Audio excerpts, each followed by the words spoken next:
Hello everyone, my name is Danielle Bashir. Welcome back to my channel. Today I have a special guest and I'm just gonna let her introduce herself. Hey everybody, my name is Grace Appiah. I am a senior at Rutgers University, Newark. I'm studying public administration and African American and African studies, and my concentration is in social justice. Grace is here. We're going to talk about what's happening in China, but as you can see, Grace obviously has a lot of background to offer to this, and I'm just super excited to hear what she has to say. I've been getting a lot of different stories and stuff. We've been hearing a lot about it everywhere, and I think people are not speaking about it enough, and so I definitely think that all of us should be speaking about this on every platform that we can, because it's really messed up, right? Yeah, it's definitely. really messed up. So we're sort of what is happening, because maybe some of you have not heard about what's happening in China. So what is happening right now in China? So a lot is happening in China, this whole thing about recovering from the corona since it generated from there, but also in recent years we've learned that a lot of Africans in China are being evicted from their homes. They've been, abandoned from they can't even rent no more or go to restaurants or to hotels. eat. Hotels, they have no kicking them space out because supposedly they have corona, or they think the corona is from them. From them. There's this narrative going on in China right now that's saying that the black people are spreading coronavirus, and allegedly it came from apparently 2 or 3 Nigerians tested positive for the virus, and then apparently they attacked the Chinese nurses and they escaped and didn't want to be quarantined. But even that, we were talking about that, and you were saying that it says a lot about the narrative they have about black people in China, right? Yeah, because I think every time we talk about Africa or black people, many of these countries have this whole stereotypical images of the monkey-ish images that they attacked the nurses. First of all, how do you know they had corona? What was the test about? Did you even test them, or you just labeled them, oh, let's just get rid of these black people and label them corona, victims or whatever? So I feel like the fact that image is still very prevalent in many people's mind.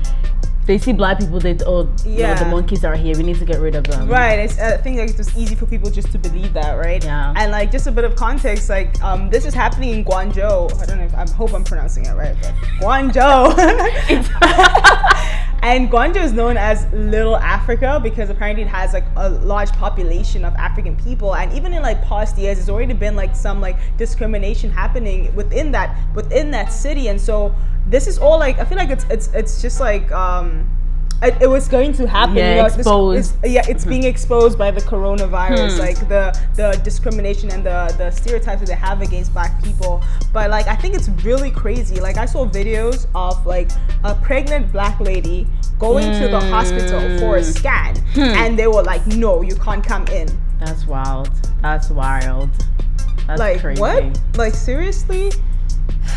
I saw another, first I was getting a lot of videos on WhatsApp, but you guys know we're talking about African Some things are fake news. I'm telling you. So I'm just I was getting videos, I'm just I don't know if this is true, but then when I saw real people actually testifying, and I watched a live thing with people who were living in China was saying about what's going on, I was just yo, this is actually real. And so I saw a video of this guy who was getting beat up by different Chinese people, just beating him up, and he was saying they were beating up because they said he's spreading coronavirus. So I'm just but you're beating up the guy. If he has the virus, you're getting the virus too. Exactly. If you're actually evicting them, right? Or they should self-quarantine because of the virus, then you should not be touching them. So you actually have underlying intentions. Exactly. So it's actually it's coming out why you're kicking them out is being exposed. And I also was watching videos of people actually crying out, calling their governments, Ghanaian government and Nigerian government, come and take us home. And they have different hashtags. We want to be home. We want to be safe. And also I was watching this video where this Nigerian representative in China, I think people reported their situation to him, and I think he actually have a lot of power.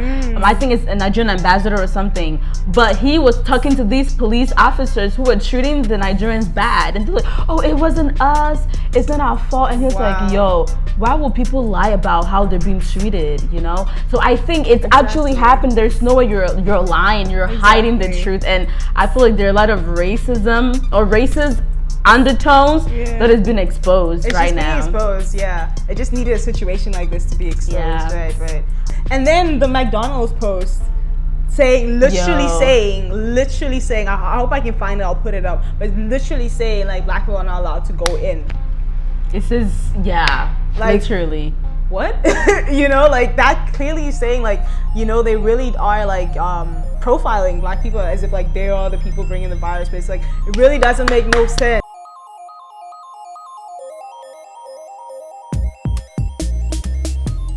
Crazy because like you said, that place where like this has happened, they call it the Little Africa. So I believe it's actually a lot of Africans, like students, you know, domestic workers, who are actually there to, you know, get jobs and employment to help support their families. And I think even the fact that it's Little Africa, their mind, they're like, oh no, this is our country. Right. But then you have places like New York, they have Chinatown. So what is truly happening? Not even New York. South Africa. It's Chinatown, like, you know, all these people, like, you're actually also you have immigrants in other countries who are labeling spaces with, you know, claiming that this is our space as Chinese people. You're gonna have our stores and everything, and nobody's kicking you out. But when people are literally there, some are for school, literally to get an education, and you're literally, they should like just leave or just evicted them, and it's just extremely unacceptable. It's not unacceptable. Yes, unacceptable. It's unacceptable. And like what has been like the response like from our like the African governments? Like I was literally searching this up and I was just like, you did what? You tweeted. Honestly, I feel like in times like this, Black solidarity is so important because I feel like I just think about people like, you know, Kwame Nkrumah or Marcus Garvey, like people that thought ahead of time and knew that Pan-Africanism is so important. And through that, the AU was created, the African Union. But when cases like this happen, where are the AU? Where is the AU? Where are the governments? Like, you have, why are even people leaving our countries to go to abroad? Right. That should be the question, because some of, you know, less opportunity, less resources, there's a lag on the continent. And so like, I feel like definitely the fact that our governments or the African governments are not responding in a way whereby like the Chinese government realize, I know, like they need to, like, you know, do something, a higher measure to stop these violences. That's why it keeps going on. Like when the United States heard about this, I read it said that the United States like told their people like don't go into Guangzhou, and they like put set rules and everything, and you know, it was there. They were there for their people. Where are the African leaders? What are you guys doing besides tweeting, besides sending out statements? Like, and it's really sad because also you see a lot of African countries, they have like relations with China. Literally. So like this deep relation that, you know, at some point, like they give us loans and stuff like that. So already they don't even respect our people. They don't respect the governments. They don't respect these agreements they've had, and they're literally looking down on our people because obviously we go to them for help. But you're also coming to the country to exploit our resources. Our resources for real. Because I mean, I did a bit of research and it showed that only one country in the whole continent, Africa has 54 countries. It's like, it's bigger than the US. Like you can fit all these countries and continents in Africa. I'm telling you. So only one country, which is Swaziland, have any trade deals with China. That means that China has trade relations with every single African country besides like that one. 53? That's crazy. And also like they've invested so much. Like literally China invested a lot in different countries. And what did the research say? How many countries won't be able to pay back? Was it 17 countries cannot pay back China. So have they sold the countries to China? Because basically China has like a big say in a lot of things, because and that's probably why the leaders are like they can't say anything. And it's really dehumanizing, the fact that you are going through something and your own people, your own government who have the power can't even say anything. They can't do anything. I feel like that's really a big problem on the continent, the lack of agency. Like, you know, and you know, I'm really like, there are organizations, I'm not gonna undermine people who are actually on the grassroots ground doing work, but in terms of our government, there's no sense of agency at all. That we will do this for our people. Right. It's always like, okay, what can we get out of this? Like corruption, all these deep things. Yeah, it's really, really is sad. And like, I was reading this one commentary and it was saying that like, that is why like black people all over the world are not taken seriously. Because like it starts with our leaders. If our leaders are sitting back and only taking bribes, caring for their own pockets, and then caring for their own people, then we're gonna continue getting exploited. Yeah. We're gonna continue getting looked down on. We're gonna continue all these things because our leaders are not standing up for us. And yeah, even ourselves too. Sometimes we even undermine ourselves too. Yeah. And that's why, because like the one commentary was saying like, if you let someone step over you, they're gonna keep stepping over you. You know what I'm saying? So even us sometimes we also like have that victim mentality where we're like, oh, like we think that, oh, we deserve this type of treatment, but no, we need to stand up from this, right? We need to stand up. I think it's definitely embedded in just neo-colonialism, like just the fact that colonization is not necessarily like white physical people coming it's not physical chains anymore. Right. It's like mind chains.